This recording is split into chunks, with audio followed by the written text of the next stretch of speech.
하나님 여러분 사랑하시는 줄 믿습니다. 오늘 맥주 감사주의를 지키고 있습니다. 신앙이 무엇입니까? 신앙이 무엇이죠? 너무 간단하고 너무 당연한 질문인데 막상 딱 이 질문을 들으면 뭐라고 대답하지? 참 이 대답하기 곤란한 질문인 것 같아요. 근데 의외로 답은 간단합니다. 신앙은 그냥 삶이에요, 삶. 근데 오늘 우리는 이 삶을 좀 나누어서 생각을 합니다. 내가 예수 믿기 이전에, 아니 오늘도 지금 저 교회 밖에서 살고 있는 그들의 삶도 삶이에요. 그들의 삶은 어떻습니까? 요한일서 2장 16절에 있는 말씀에 보면 육신의 정욕, 안목의 정욕, 이생의 자랑, 어떻게 보면 이런 것들이 세상의 삶의 방식이거든요. 그것도 삶입니다. 근데 오늘 우리는 살아가는 삶은 어떤 삶입니까? 예수 그리스도를 믿고 구원받아 하나님의 백성이 되어서 살아가는 그 삶도 어떻게 보면 문 밖의 삶과 문 안에, 교회 문엔 밖의 삶과 교회 안의 삶이 따로따로 나누어져서 이쪽에 가서 이렇게 살고 저쪽에 가서 저렇게 살고 이것이 아니라 그냥 그 하나가 다 삶이에요. 내 믿음이 연약하면 믿음의 연약한 분량대로 살아가는 거예요. 오늘 성도는 무엇으로 살아가는 사람이냐면 하나님의 말씀으로 살아가는 사람들. 그래서 우리의 삶은 하나님의 말씀으로 살아가는 삶이라는 겁니다. 하나님께서 이스라엘 백성들을 애굽에서 구원해내시고 시내산에서 율법을 주셨을 때 그들이 어떻게 합니까? 하나님의 말씀으로 이렇게 살아라, 또 이렇게 행하고 이렇게 하지 마, 이런 것들은 하지 말아라 주셨던 그 말씀으로 살아갔습니다. 오늘 우리는 무엇으로 살아갑니까? 예수님께서 십자가에서 피 흘려 죽으시고 우리의 죄를 씻으시고 부활하심으로 사망 권세를 이기시고 또 우리를 그의 말씀의 반석에 세워주셔서 이제는 우리는 주의 말씀으로 살아갑니다. 우리 또한 주의 말씀으로 살아가는 하나님의 백성들이에요. 그리고 우리의 삶은 결국 무엇이 하나님의 말씀으로 살아가는 삶이라는 것입니다. 다시 오시겠다 약속하신 그 주님이 오실 때까지 우리는 이 땅에서 살아가는 삶은 하나님의 백성의 삶, 말씀으로 살아가는 삶을 살아가야 될 줄 믿습니다. 근데 우리의 삶은 어떻게 살고 있죠? 신앙이 무엇이냐? 삶이다 그랬으면 그럼 우리가 어떻게 살고 있는지를 한번 좀 살펴봐야 되잖아요. 우리의 삶은 어떤 삶을 살고 있죠? 하나님께서 이스라엘 백성들을 애굽에서 불러내셨음에도 불구하고 그들은 어떤 삶을 살았습니까? 광야에서 이제는 새롭게 하나님의 백성으로 시작을 해야 되는데 그들은 다시 어떻게 해요? 모세가 보이지 않으니까 그 40일의 시간 동안 시내산에 올라간 그 40일의 시간 동안 뭘 했습니까? 아론에게 뭘 이야기합니까? 우리를 인도해낼, 또 앞으로 우리를 인도할 그 하나님을 우리에게 보이라고. 그래서 그들이 가지고 있던 금부치를 모아가지고 만들어낸 게 뭐예요? 결국은 만들어낸 것이 애굽에서 섬겼던 신 중에 하나인 송아지를 만들어 놓고 거기다 이름은 뭐라고 붙인 거예요? 거기다는 하나님이라고 하는 이름을 붙여놓고 거기서 제사를 드리고 예배를 드리고 그 예배에 감격해서 스스로 그냥 기뻐하고 즐거워했다라는 거예요. 이것이 얼마나 기막힌 일입니까? 하나님께서 구원해 주셔서 하나님의 백성을 삼아 주셨는데 지금 무엇으로 살면서 그것을 기뻐하고 마치 그것이 하나님 백성의 삶인 양, 마치 고린도 교회가 어떻게 한 겁니까? 그들이 예수 믿기 이전에 살았던 그 삶을 교회 안에 들어와 살면서도 그게 마치 하나님 백성의 초대교회 성도의 삶인 줄 알고 착각하며 살았던 그 삶의 모습이 오늘 출애굽에 나왔던 바로 이들이 여전히 그들은 무엇을 버리지 못한, 우리도 어떻게 보면 세상 속에서 살고 있기 때문에 하나님의 말씀보다는 세상의 가치에 더 많은 영향을 받고 살아가고 있죠. 그래서 그 삶을 살면서 마치 하나님의 백성으로 살아가는 것처럼 그리고 그렇게 여기고 살 때가 많이 있다는 거예요. 오늘 본 말씀 그 밑에 보면 19절에 있는 말씀에 보면 그런 말씀이 있습니다. 19절에 있는 말씀에 보면 너는 염소 새끼를 그 어미의 젖으로 삼지 말아라 라고 말씀하고 계셔요. 이 말씀이 어떤 의미일까요? 어떻게 보면 이 가축에게도 짐승에게도 어떻게 보면 그것을 보호하기 위해서 이 어미 염소와 새끼 염소를 다 같이 그냥 잡아 먹어버리고 나면 나중에 뭐예요? 멸종돼 버리고 나면 어떻습니까? 그래서 이 동물을 잘 지키고 보호하려고 이렇게 말씀하셨을까요?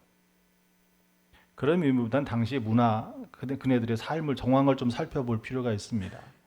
이 염소 새끼를 어미 젖에 삶는다라고 하는 이것이 당시에는 무엇을 의미하냐면 풍년을 기원하는 한 풍습이었다는 거예요. 우상숭배와 관련 있는 이야기예요. 그런데 그런 생활 양식을, 그런 삶을 가지고 살아가면서 하나님을 섬긴다라고 하는 것이 어떻습니까? 그 신앙의 삶이라고 말할 수가 없는 일이죠. 오늘 우리의 삶을 정말 하나님의 백성으로 살아가기 위해서는 우리가 오늘 맥주절이라고 하는 이 절기의 의미를 한번 좀 새겨보아야 됩니다.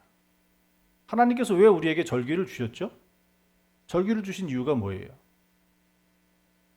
절기를 주신 이유는 생활 양식을 바꾸기 위해서 주시는 거예요. 그 절기를 통해서 무엇을 우리의 삶의 방식을 바꾸라는 거예요. 맥주절은 첫 열매, 그것을 하나님께 드리는 절기입니다.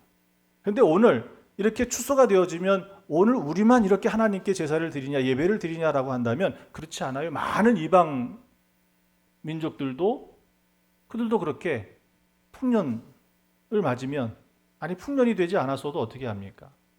추수하고 나면 그렇게 자기 신들에게 제사를 드렸어요.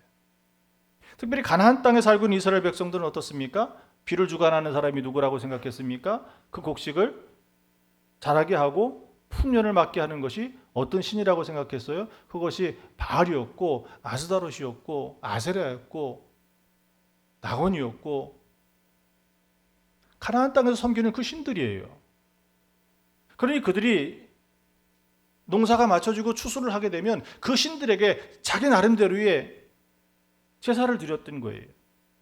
그러나 하나님의 백성은 어떻습니까? 하나님의 백성은 그 곡식을 얻었을 때 그들처럼 가나안 사람들을 쫓아가지고 그들도 바알 신당에 추수의 일부를 보내가지고 감사하고 그렇게 살아야 됩니까? 그것이 아니거든요. 그래서 하나님께서는 이스라엘 백성은, 하나님의 백성은 하나님의 백성으로 살아가는 그 삶의 방법을, 생활 양식을 주시면서 만드시는 것이 바로 이 절기예요. 하나님 앞에 감사할. 정말 그 식물이 씨가 자라서 열매를 맺게 하는 분이 누구냐라고 하는 거예요. 하나님이시라는 겁니다. 가나안 땅은 3년 6개월 동안 비를 멈추게 했던 일이 있었습니다. 그들이 아무리 바알 신에게 제사를 드리고 뭐를 해도 마지막에 보면 900명에 이르는 바알과 아사랴 선지자들이 모여가지고 비를 구해도 어떻습니까? 자기 몸을 해할 정도로 그렇게 간절하게 열정적으로 바알 신에게 제사를 드려도 비가 오지 않았다는 거예요. 그러나 단 한 사람, 하나님의 사람입니다.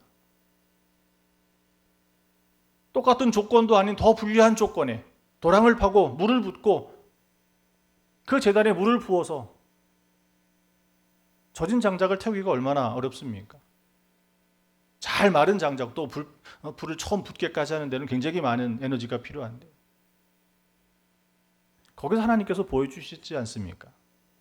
비를 주관하는 것은 바알이 아니라 하나님이시라는 거예요. 그러니 오늘 우리가 이 땅에서 살아가는 것은 마치 오늘 세상에 어떤 무엇이 우리를 살아가게 하는 것처럼 보이지만 그것이 아니라 여전히 하나님께서 우리의 삶을 살게 하시고 우리는 무엇으로 살아가야 되는 거예요? 하나님. 그 하나님으로 살아가야 되는, 그러니 이 절기를 통해서 다시 우리가 깨달아야 되는 것은 무엇입니까? 하나님께서 우리 안에 은혜를 주시고 복을 주시고 우리가 하나님의 말씀으로 살아가는 그 삶을 살아가는 바로 그러한 것을 다시 결단하는 날이 이 절기예요. 우리의 생활 양식을 바꾸어 주신 새로운 삶을 살게 하시는 것이 바로 그 하나님, 이 절기 속에 담겨져 있습니다. 이스라엘 백성들은 광야에서 그렇게 40년 동안 어떤 삶을 살게, 하나님의 말씀으로 살아가는 훈련을 하게 하셨어요. 그러나 그 40년 동안 그들이 말씀으로 살아갔지만 그 삶 속에서는 얼마나 많은 불평과 원망과 불신앙의 자리의 모습들이 있었습니까? 그런데도 하나님께서 신명기의 말씀을 통해서 다시 무엇을 말씀하셔요? 그들의 후손들에게 가리켜서 가나안 땅에서는 이제는 하나님의 백성으로 그렇게 살게끔. 오늘 우리는 예수 그리스도로 인해서 구원받은, 이제는 예수 그리스도의 그의 말씀으로 오늘 우리의 삶을 살아내야 될 줄 믿습니다. 이 절기를 통해서 우리가 결단해야 될 것은 바로 그것이에요. 또 한 가지 절기를 주신 이유가 어디 있겠습니까? 절기를 주신 이유는 기억하라는 거예요. 기억해라. 무엇을 기억해야 되겠습니까? 하나님께서 이 절기를 주신 것은 가장 큰 것은 무엇이냐면 하나님께서 구원해 주신 구원의 은혜를 기억하라는 거예요. 하나님은 끊임없이 이스라엘 백성들에게 말씀하십니다. 그것이 뭐예요? 애굽에서 너희를 구원해낸 것이 바로 누구라는 거예요? 하나님이시라는 거예요. 그러니 그 절기 때마다 하나님께서 구원해 주신 그 구원의 은혜를 잃어버리지 않고, 그래서 어떻게 합니까? 그들이 절기가 되어지면 다시 하나님께서 구원해 주셨던 그 출애굽에 먹었던 누룩을 넣지 않은 무교병, 딱딱한 빵과 맛있게 조리된 반찬이 아닌 쓴 나물을, 절기 때마다 다시 그것을 먹으면서 무엇을 기억해요? 구원해 주신 구원의 하나님의 은혜를 기억합니다. 6월절이 되어지면 어떻게 합니까? 그들이 편안하게 살고 있었던 그 집을 떠나서 광야에다가 초막을 짓고 거기에서 머물면서 하나님께서 구원해 주신, 그래서 그 자녀들에게 하나님께서 구원해 주신 그 역사를, 그 은혜를 가르치고 또 그곳에서 하나님이 구원해 주신 은혜를 기억했다라는 거예요. 오늘 우리가 이 절기를 지키는 것도 다른 것이 아닙니다. 오늘 이 절기 가운데 나를 구원해 주신 예수 그리스도, 그를 잊지 아니하고 그분을 기억하고 그 은혜를 붙들고 살아가는 거예요. 우리가 예수 그리스도, 그분께서 구원해 주신, 주님께서 우리를 구원해 주신 그 은혜를 잃어버리는 순간 우리는 어떤 믿음을 가지고 살아가게 됩니까? 말라기 시대의 삶을 살게 되어지는 거예요. 여전히 말라기 시대 선지자 때도 제사를 드리고 그들이 하나님의 말씀을 가지고 살아가는 것처럼 보였지만 그 신앙은 한마디로 뭐예요? 형식적인 신앙이 되어버린 거예요. 의미를 상실해버린, 행위는 반복되고 있지만 그 중심은 잃어버린. 그러니 하나님께서 그들을 떠나버리시고 400년의 시간을 하나님 없는 하나님 백성의 삶을 살 수밖에 없었다라는 것입니다. 오늘 우리는 무엇을 기억해야 됩니까? 주님께서 우리를 구원해 주신 그 구원의 은혜를 기억하고 날마다 그 은혜를 붙들고 살아갈 때 오늘 우리가 드려지는 예배의 의미가 있고, 오늘 우리가 살아가는 삶의 자리에 신앙으로 살아갈 수 있는, 그냥 신앙이라고 붙지 않아도 우리의 삶 자체가 그냥 그것이 무엇이 되는 거예요? 하나님 백성의 삶이 되어질 수 있는 겁니다. 두 번째 기억해야 될 것은 무엇이냐면 하나님이 주시는 풍성한 은혜예요. 이 절기는 또 무엇과 관련이 있습니까? 다 추수와 관련이 있어요. 첫 열매를 맺어서 오늘 우리가 드리는 이 맥주절기에 수장절이라고 하죠. 초목절이라고 하죠. 추수감사절 때는 어떻습니까? 1년에 한 해 농사를 지은 것을 수확하는 그 절기. 바로 하나님께서 오늘 우리의 삶 가운데 베풀어 주시는, 어쩌면 오늘 우리는 시대가 바뀌었죠. 여전히 그 용어는 농경시대에 썼던 그 용어를 사용하기 때문에 우리가 생각할 때는 추수감사절이 무슨 의미가 있어? 지금 우리 한국에서 드리는 추수감사절, 한국교회가 지키는 추수감사절은 언제입니까? 11월 셋째 주예요. 근데 이것이 미국에서 건너오다 보니까 우리 추수 때하고 잘 맞지 않잖아요. 우리 추수 때는 도리어 어디에 더 가까워요? 추석 때가 훨씬 더 가깝거든요. 근데 추석은 좀 빠르긴 좀 빨라. 이르잖아요. 그러다 보니까 11월 첫 주에 드리는 교회도 있고 11월 셋째 주에 드리는 교회도 있고, 그러다 보니까 어떻게 보면 삶의 정황에 따라, 또 맥주절 같은 경우는 어떻습니까? 농사도 짓지 않는데 억지로 의미를 만들어서 붙이려고 애를 쓰지 않습니까? 농경사회에 만들어졌던 그 절기가 오늘 우리의 삶 가운데 무슨 의미가 있고 무슨 필요가 있겠느냐라고 생각할지 모르겠지만, 오늘 우리는 산업사회를 거치고 지금은 어떤 시대를 살고 있습니까? 이제는 그것조차도 뛰어넘어서 가상의 공간 속에 우리 자녀들이 살고 있는, 서로 그 속에서 소통하고 하는 그런 삶을 살고 있는 생활 양식의 엄청난 변화 속에 살고 있어요. 그러나 여전히 무엇이 남아져 있습니까? 그 영혼과 흔적은 그대로 농경사회 오랜 역사 동에 살아왔던 바로 그 흔적들이 지금까지 내려와서 오늘 우리가 맥주 감사주의를 지키고 있는 거예요.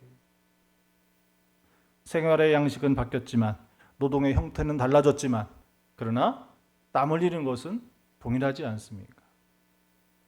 농사를 지으면서도 땀 흘려야 되고요. 우리는 컴퓨터 앞에서도 일을 하면서 땀을 흘립니다. 수고한다는 이야기예요.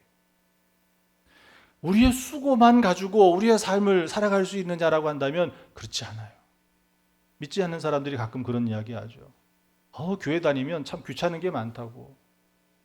하나는 요즘에 주 5일 근무하니까 토요일 주일 다 쉬지 않습니까? 근데 주일만 쉴 때는 어때요? 그 하루 쉬는 날 중에서도 몇 시, 11시. 하루의 절반을 딱 잘라 먹는, 이것도 저것도 할 수 없는 시간이 너무 많이 들어. 무슨 모임이 그렇게 많은지. 또 하는 얘기가 있죠. 교회 가면 돈이 너무 많이 들어. 11조 해라, 무슨 헌금해라, 또 절기가 되면 절기 헌금해라. 여러분도 그렇게 생각하십니까? 신앙생활하는 게 그렇게 시간이 많이 들고 돈이 많이 드는 일이에요. 근데 여러분이 한 해를 결산하고 나면 어떻습니까?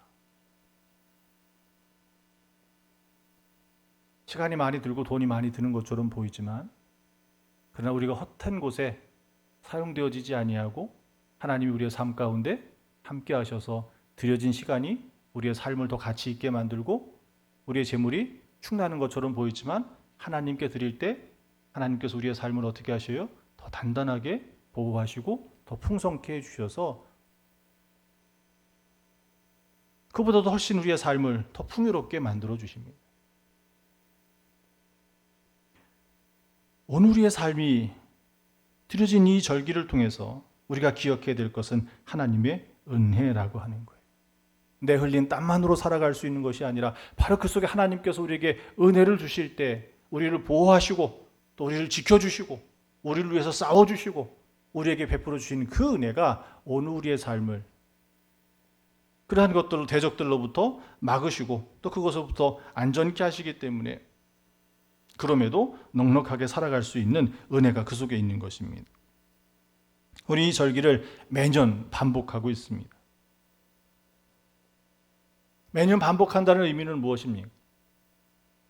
이 절기를 지킬 때마다 또 우리가 기념일이 있을 때마다 그 기념일의 의미가 무엇인 거예요? 매년 새롭게 우리는 다시 한번 우리의 삶을 결단하고 다시 한번 그것을 돌이켜보는, 그렇지 않으면 우리가 어떤 삶을 살아가게 되죠? 타성해졌게 되어져 버리는 거예요. 그러나 이 절기를 통해서 다시 한번 우리의 삶을 점검하는 거예요. 부여잡는 거예요. 다시 한번 결단하는 거예요. 그것이 우리의 삶을 무료하게 아니면 반복되는 생활에 지치지 않게 그것을 통해서 우리의 삶을 다시 안전하게 건강하게 세워갈 수 있는 역할을 하는 것이 바로 이 절기, 반복되는 그 절기 속에서 우리가 맞이할 때마다 그 절기를 맞이할 때마다 늘 새롭게 해야 되는 이유가 거기 있는 거예요. 그럼 우리가 이 절기를 어떻게 지켜야 되겠습니까? 오늘 여러분들은 이 맥주절을 지키기 위해서 어떻게 준비하셨습니까? 아침에 허겁지겁 지난주에 헌금목도 줬는데 맥주 감자를 헌금목도 줬는데 이거 어디 갔지? 막 찾다가 그냥 교회 가가지고 하나 다시 달라고 그러지. 그리고 와가지고 막 써가지고 이름 막 적어가지고 들고 들어오셨습니까? 우리가 이 맥주절을 어떻게 지켜야 될까요? 15절에 있는 말씀에 보면 그렇게 말씀하세요. 빈손으로 나오지 말라고 말씀하셔요. 빈손으로 나오지 말아라.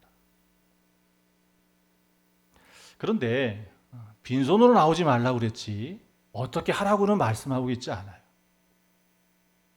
하나님이 애굽에서 너희를 구원해낼 때 내가 너희들한테 구원하기 위해서 10가지 재앙을 베풀었지 그 하나의 재앙마다 비용이 얼마가 들어가는 줄 아니? 그러니 너희가 이 맥주 감사절 절기 지킬 때 하나님이 구원해 주신 그 은혜를 기억해서 그 삭은 얼마야 해가지고 송아지 한 마리부터 10마리 이렇게 정해놓은 게 아니라는 거예요. 오늘 추수했습니다. 추수하면 야 올해는 10%야. 올해는 더 많이 얻었지 올해는 15%야. 그렇게 하나님이 말씀하고 계셔요? 그렇게 규정하고 있지 않다는 거예요.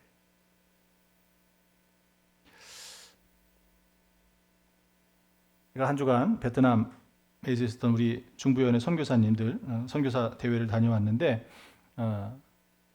가면 여러 가지 이제 가보니까 뭐 우리가 생각했던 그런 베트남이 아니더라고요. 뭐 우리나라 인천 시내를 지나는 것처럼 아주 뭐 별반 차이가 없어요. 똑같은 차 다니고요. 우리보다 더 좋은 차 타고 다니고요.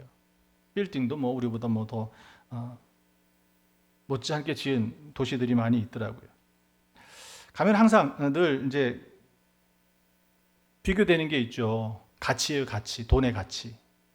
우리는 단위를 원을 쓰는데 그 사람들은 동이라고 합니다. 동. 몇 동. 이게 이제 그네들의 화폐 단위예요. 그럼 화폐 다니면 서로 가치가 얼마나 되는지 이게 늘 궁금하잖아요.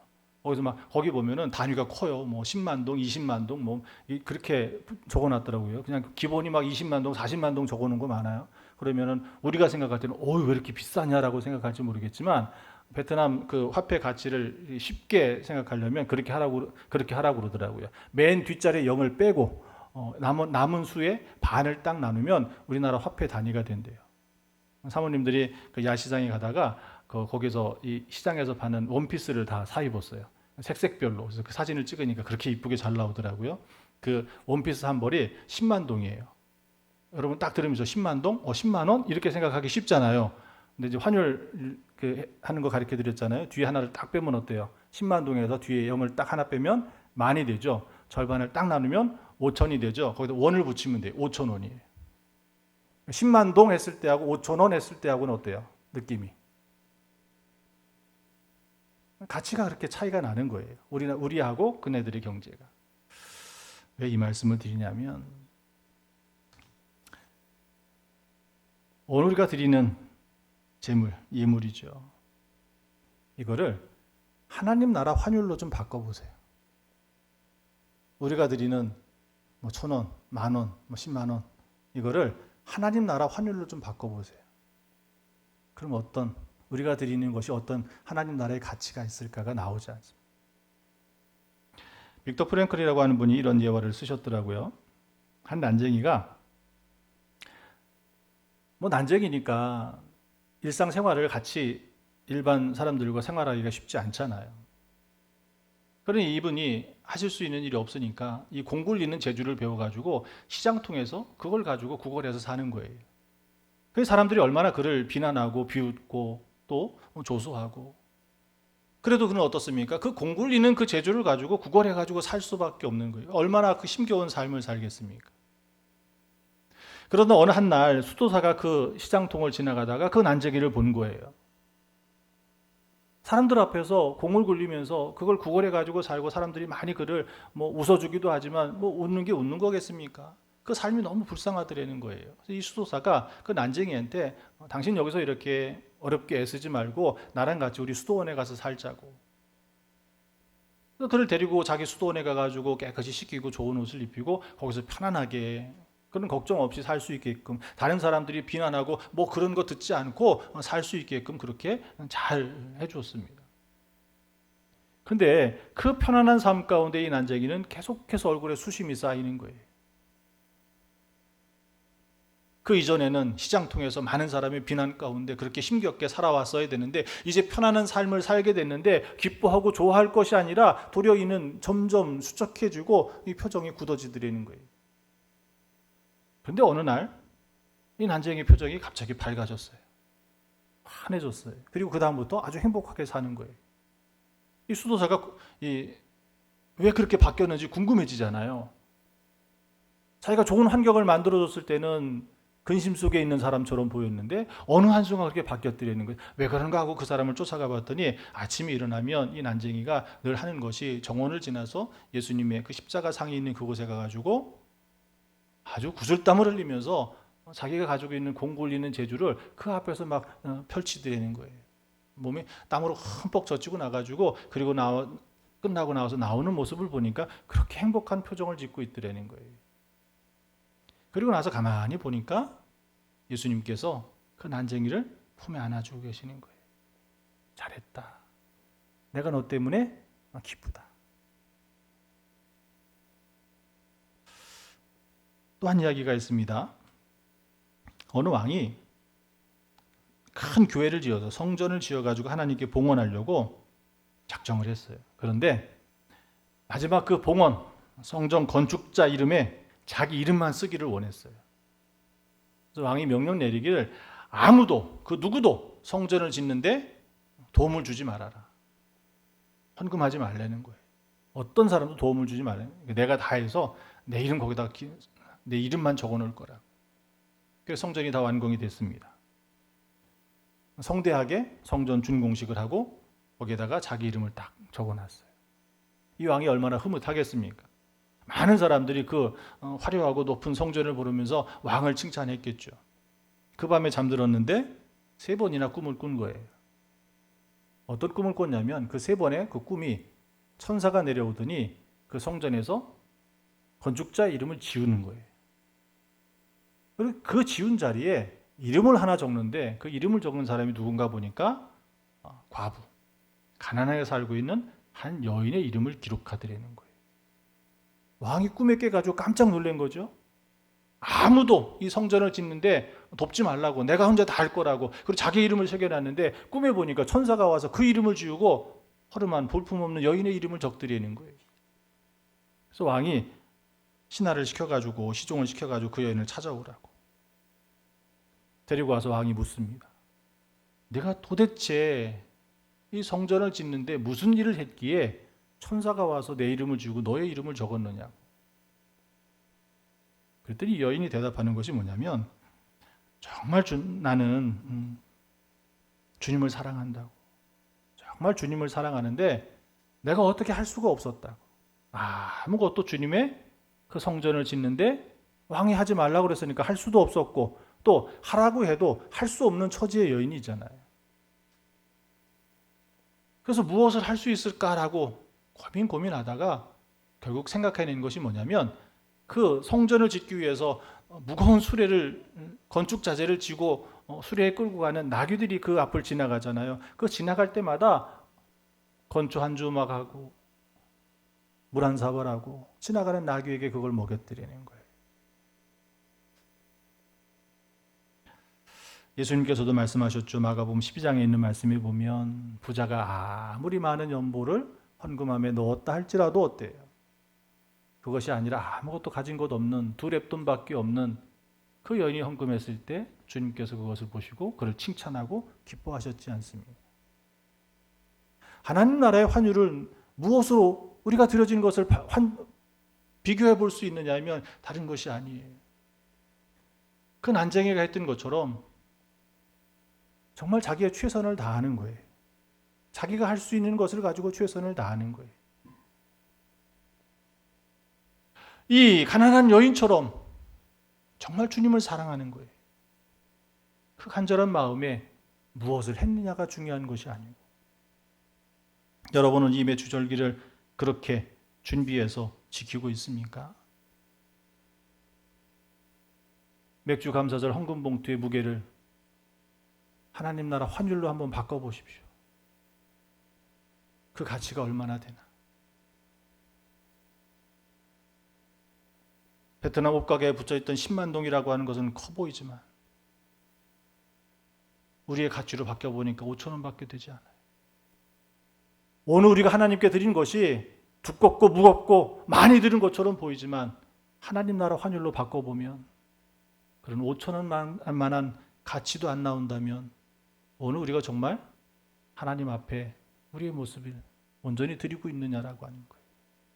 하나님이 우리를 구원해 주신 그 구원에 감사하고 있느냐라는 거예요. 오늘도 우리의 삶 가운데 베풀어 주신 그 하나님의 은혜에 우리가 감사하고 있느냐라고 하는 거예요. 또 우리가 이 절기를 어떻게 지켜야 되겠습니까? 17절에 있는 말씀을 보면 주 여호와께 보일지니라 라고 말씀하고 있어요. 드려진 예물만이 아니라 하나님 앞에 보이라는 거예요. 남자들은 3번 그 절기가 되어지면 성전에 예루살렘 성전에 올라가야 됐습니다. 오늘 이것은 남자들만을 가리키는 게 아니라 하나님 앞에 사람을 가리키는 거예요. 하나님의 백성이, 그 한 사람이 하나님 앞에 나가서 그의 모습을 보여야 되는 거예요. 오늘 우리는 지하 깊은 곳에서, 아무도 보지 않는 곳에서 하면 하나님도 못 보실 것처럼 생각합니다. 아니, 사람이 보지 않으면 하나님도 못 보실 거야, 그렇게 생각할 때가 있어요. 그러나 오늘 우리는 하나님 앞에 살아가는 사람들이 되어야 됩니다. 예수님께서도 말씀하셨지 않습니까? 아버지께서 참되게 예배하는 자들은 영과 진리로 예배할 때가 오나니 곧 이때라. 아버지께서는 자기에게 이렇게 예배하는 자들을 찾으시느니라 라고 말씀하고 계셔요. 오늘 우리는 하나님 앞에 살아가는 사람들이 되어줘야 됩니다. 이번에 선교사 대회 갔을 때 중부연회에 소속된 중부연회 교회에서 파송한 선교사님들이 모인 자리예요. 한 3년 만에 처음 다시 모였다고 그러시더라고요. 거기에 보니까 필리핀, 캄보디아, 말레이시아, 인도네시아, 미얀마, 라오스, 인도, 태국, 대만, 일본, 남아공, 말라위, 토고, 탄자니아, 러시아, 호주, 중국 19개국에서 32가정 60여 명의 선교사님들이 모이셨고요. 한국에서는 감독님과 함께 15명의 목사님들이 가서 그분들을 섬기고 돌봤습니다. 그분들이 권역별로 나와서 시간 찬양하시는 그 모습을 보고 또 선교 보고를 하고 또 그분들이 말씀하시는 말씀을 쭉 듣다 보니까 그런 마음이 들더라고요. 야, 정말 선교사님들은 선교사님들이고. 거기 모인 사람들은 75명이 다 한국 사람이잖아요. 그죠? 사는 나라는 지금 다르지만 다 한국 사람들이잖아요. 거기는 통역이 필요 없어요. 한국말로 다 하니까. 한국말로 찬양하니까. 근데 이상하게 필리핀 선교사님이 나와 서 있을 때, 저 일본의 선교사님이 나와 서 있을 때, 남아공 선교사님이 나와 서고 호주의 선교사님이 나와 서서 말하고 들려주는 이야기를 들어보니까 현지인이에요. 현지. 그 나라 사람처럼 보이더라는 거예요. 얼굴 표정이, 몸짓이, 말투가 한국말로 하는데도 그 나라 사람처럼 보이더라고요. 그러면서 그분들이 간증하시는 이야기를 들어보니까 정말 부끄러운 자리였었어요. 우리 감리교에서는 선교사를 파송할 때 선교사님만 신학교육과 선교사 훈련만 받으면 되는 게 아니고 같이 가시는 그 가족도 부부도 선교사 훈련 과정을 같이 밟게 해요. 신학 공부를 안 했어도. 그래서 파송할 때는 두 분 다 선교사로 파송을 합니다. 그래도 진짜 선교사는 누구예요? 정식 신학 교육을 받고 안수를 받은 목사님이 되신 그분이 선교사잖아요. 인도에서 선교사하시는 그 선교사님 한 분이, 여자 선교사님이 선교 보고를 하는데 당신 남편이 그 선교지에서 돌아가셨다는 거예요. 자식도 없어요. 자식은 다 현지에 있는 사람들을 입양한 사람들이에요. 그럼 어떨까요? 남편이 죽고 자기 자식도 없는, 연고가 아무도 없는. 한국에 돌아올 법하잖아요. 그런데 그 선교지에 남아서, 그것도 코로나 이 어려운 시기에 성도들은 다 가난한 빈민촌에 살고 있는 사람들이에요. 이들을 어떻게 도울 수 있을까? 경찰서장한테 편지를 써가지고, 내가 선교사인데 우리 교인들이 이렇게 가난한 지역에 살고 있는 사람들이 저들이 먹을 것이 없다고. 그래서 국내에 선교 후원금을 모아가지고 봉지를 싸가지고 그렇게 경찰서장한테 편지를 보냈더니 허가증이 나온 거예요. 차를 한 대 보내준 거예요. 그 차를 가지고 양식을 나눠주고. 뭐 병원도 열악하니까 치료받고 있는 사람이나 의료진들도 영양 공급을 잘 해줘야 되는데 그게 잘 안 되잖아요. 그래서 과일을 좀 필요하다고 이 정부에다가 요청을 했더니 그걸 주지를 못하더라는 거예요. 그래서 과일 봉다리 싸가지고 또 병원에 그렇게 전달해 주시고. 남편 잃었는데 떠나지 않고 선교지에 남아서 지금은 둘이 어떤 소망을 갖고 있냐면, 입양한 두 아들이, 양아들처럼 드리는 두 아들이 한국에 나와서 하나는 신학 교육을 하고 있고 하나는 공부하고 있대요. 그들이 한국에서 공부해가지고 다시 선교지에 들어와서 그 교회를 양아버지의 선교사님의 뒤를 이어서 할 거라고. 괜찮아요. 괜찮아요. 놔두셔요. 괜찮아요. 지도 힘들면 꺼지겠지 뭐. 또 한 교사님은 우리 남동지방 선교사님이에요.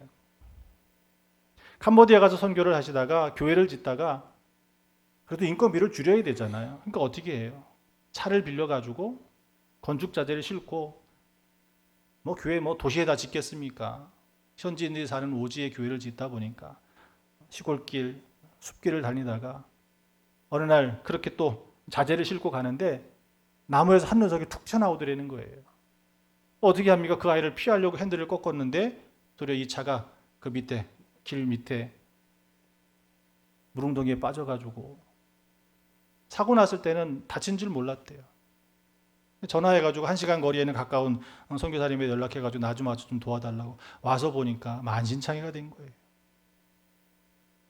속에 장은 다 파열되고 현지에서는 도저히 고칠 수가 없어서 한국에 급히 연락하고, 저희도 그때 헌금했었어요. 그 후원하려고. 한국에 들어와서 교단과 또 후원교회와 여러 교회들이 함께 협력해가지고 치료해서 몇 달에 걸려서 치료해가지고. 그러면 안 가도 되잖아요. 죽다 살아났는데. 그렇게 회복됐어도 얼마나 그가 또 가가지고 현지에서 사역을 할 수 있겠습니까? 그런데도 그 자리에 와가지고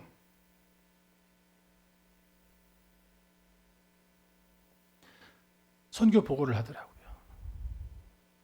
그것도 아주 밝게 웃으면서. 거기 모인 60명의 선교사님 중에서 아마 첫 번째, 두 번째로 제일 밝고 명랑했던 선교사예요. 그런 죽을 고비를 넘기면서.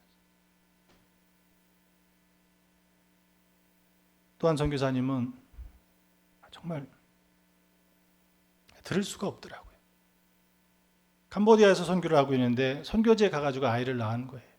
그 아이는 거기서 자란 거죠. 선교지에서 같이 그 현지 아이들과 같이 자란 거죠. 이 아이가 다 자라서 이제 대학을 가야 되는데 한국의 대학에 보내서 간호학을 공부해가지고 현지에 와서 아빠 선교지를 돕겠다고. 근데 한국에 와가지고 적응을 못한 거예요. 생김새는 한국 사람이고 한국말 다 알아듣고 자기도 한국말 하는데 그 대학에서 적응을 못한 거예요. 그래서 의사가 진단하기를 도저히 안 되겠다. 너는 다시 너 부모가 있는 곳에 돌아가서 거기서 좀 안정을 취하고 치료하고 돌아오라고. 그리고 선교사 자녀들 MK라고 그러는데 선교사야 사명이 있고 부름 받아서 가서 일하지만 그 자식들은 부모가 선교사에게 그런 삶을 살고 있잖아요. 너무 안타깝더라고요. 그래서 우리 한국에서 코칭 사역하는 목사님이 계시고 또 저희도 이렇게 협력하고 있는 분이 계신데 그분한테 연락해가지고 우리 선교사 자녀들을 코칭하는 일을 좀 하자. 자비량 할 수 있는 분 자비량으로 하고 또 비용이 드는 거는 우리 교회들이 좀 협력하면 되지 않겠냐고. 그래서 그 선교사 임원되는 또 세계 선교회 우리 감리교 회장의 제 동기 목사더라고요. 그래서 그 친구한테 얘기를 했어요. 우리가 그렇게 선교사님 자녀들 코칭하는 건 한 10번만 같이 코칭을 해도 요즘에 뭐 다 줌으로 현지에 가지 않아도 줌으로 다 하고 또 감사하게도 그 팀은 잘 훈련된 팀이라 이 언어가 영어로도 또 불어로도 상담해 줄 수 있는 사람들이 있는 팀이에요. 저는 그분들을 보면서 정말 이분들이 하나님 앞에 서 있구나. 하나님 앞에 서 있구나. 자기의 삶을 그렇게 하나님 앞에 들여서 오늘 중부연의 선교사 회장님도 나오셔가지고 간증하시는데 그런 얘기를 하시더라고요. 자기는 두 번의 큰 위기가 있었대요. 한 번은 암이 와가지고 그것을 치료하는 가운데 한 번의 위기가 있었고 또 한 번의 위기는 처음에 그가 선교지에 갔을 때 왔던 위기라는 거예요. 선교사로 훈련도 받고 준비도 하고 그렇게 선교지에 갔는데 당신이 생각했던 것과 너무 다른 거예요. 그 충격이 너무 컸다라는 거예요. 그래서 바로 그 자리에 돌아오려고도 했다라는 거예요. 그런데 이 아프리카에서 말라위에서 지금껏 20여 년이 넘게 선교 사역을 감당하고 있어요. 오늘 우리가 정말 하나님 앞에 우리의 삶을 보이고 있느냐라고 하는 거예요. 바로 오늘 절기를 지키는 이 자리가 뭐라고 말씀하셔요? 하나님 앞에 보이라라고 말씀하고 있잖아요.